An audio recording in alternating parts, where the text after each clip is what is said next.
नमस्कार, welcome back to my channel. आप सबका बेसिक लर्निंग है यूट्यूब चैनल पर हार्दिक स्वागत है। मित्रों, इस वीडियो में आप महर्षि दधीचि के विषय में महत्वपूर्ण जानकारी प्राप्त करने वाले हैं। तो आइए वीडियो को देखते हुए जानकारी को प्राप्त करते हैं। कुछ व्यक्तित्व तो ऐसे भी होते हैं जो परोपकार हेतु अपने हितों का बलिदान कर देते हैं। हमारे देश में ऐसे अनेक पुरुष और नारियाँ हुई हैं जिन्होंने दूसरों की सहायता और भलाई के लिए स्वयं कष्ट सहे हैं। ऐसे ही महान परोपकारी पुरुषों में महर्षि दधीचि का नाम आदर के साथ लिया जाता है। महर्षि दधीचि नैमिषारण्य सीतापुर उत्तर प्रदेश के घने जंगलों के मध्य आश्रम बनाकर रहते थे। उन्हीं दिनों देवताओं और असुरों में लड़ाई छिड़ गई। देवताओं के हार जाने का अर्थ था असुरों का राज्य स्थापित हो जाना। वे पूरी शक्ति से लड़ रहे थे। देवताओं ने असुरों को हराने के अनेक प्रयत्न किए किंतु सफल नहीं हुए। हताश देवतागण अपने राजा इंद्र के पास गए और बोले, राजन, हमें युद्ध में सफलता के आसार नहीं दिखाई पड़ते। क्यों न इस विषय में हम ब्रह्मा जी से कोई उपाय पूछें।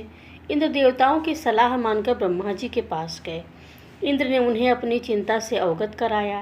ब्रह्मा जी बोले, हे देवराज, त्याग में इतनी शक्ति होती है कि उनके बल पर किसी भी असंभव कार्य को संभव बनाया जा सकता है।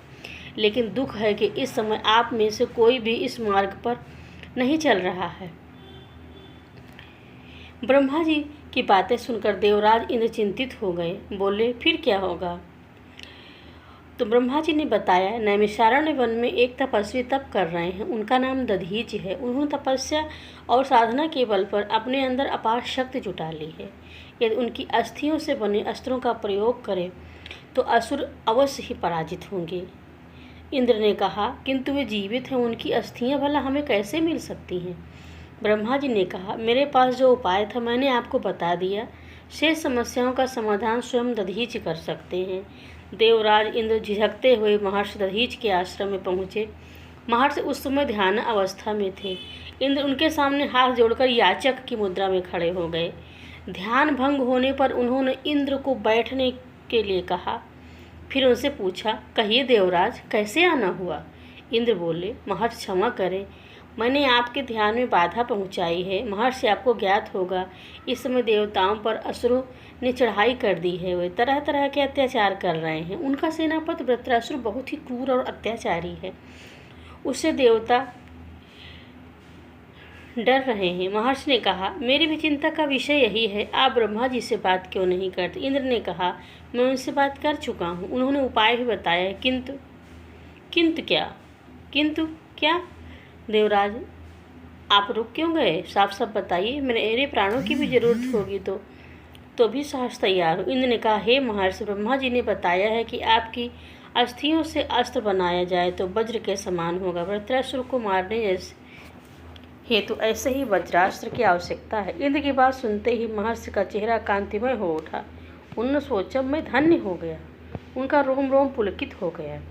प्रसन्नतापूर्वक बोले, देवराज, आपकी इच्छा अवश्य पूरी होगी। मेरे लिए इससे ज़्यादा गौरव की बात और क्या होगी? आप निश्चय ही मेरी अस्थियों से वज्र बनवाएं और असुरों का विनाश कर चारों ओर शांति स्थापित करें। दधीचि ने ध्यान अवस्था में अपने नेत्र बंद कर दिए। उन्होंने योग बल से अपने प्राणों को शरीर से त्याग दिया। उनका शरीर निर्जीव हो गया। देवराज इंद्र आदर से उनके मृत शरीर को प्रणाम कर अपने साथ ले आए। महर्षि के अस्थियों से वज्र बना, जिसके प्रहार से वृत्रासुर मारा गया। असुर पराजित हुए और देवताओं की जीत हुई। महर्षि दधीचि के त्याग के लिए आज भी लोग उन्हें श्रद्धा के साथ याद करते हैं। फाल्गुन माह में उनकी स्मृति में मेले का आयोजन होता है। यह मेला महर्षि के त्याग और मानव सेवा के भाव की याद दिलाता है। तो इस प्रकार महर्षि दधीचि के बारे में बहुत ही महत्वपूर्ण जानकारी आपको ये प्राप्त हुई। आशा करती हूँ कि आपको उपयोगी और रुचिकर लगी होगी। भारतीय इतिहास में भारतीय संस्कृति महान व्यक्तित्व के विषय में जानकर अच्छा लगा होगा और गर्व की अनुभूति होगी। इसी प्रकार की महत्वपूर्ण जीवन कहानियाँ और गर्वपूर्ण कहानियों के बारे में आप जानते रहें, इसके लिए चैनल से जुड़े रहें। यदि आपने सब्सक्राइब नहीं किया चैनल को सब्सक्राइब करें, साथ ही बेल आइकन भी प्रेस करें ताकि कोई वीडियो मैं अपलोड करूं तो उसकी नोटिफिकेशन आपको मिल जाए। आप सबका वीडियो देखने के लिए बहुत बहुत धन्यवाद। फिर मिलेंगे नई वीडियो के साथ, तब तक के लिए नमस्कार मित्रों।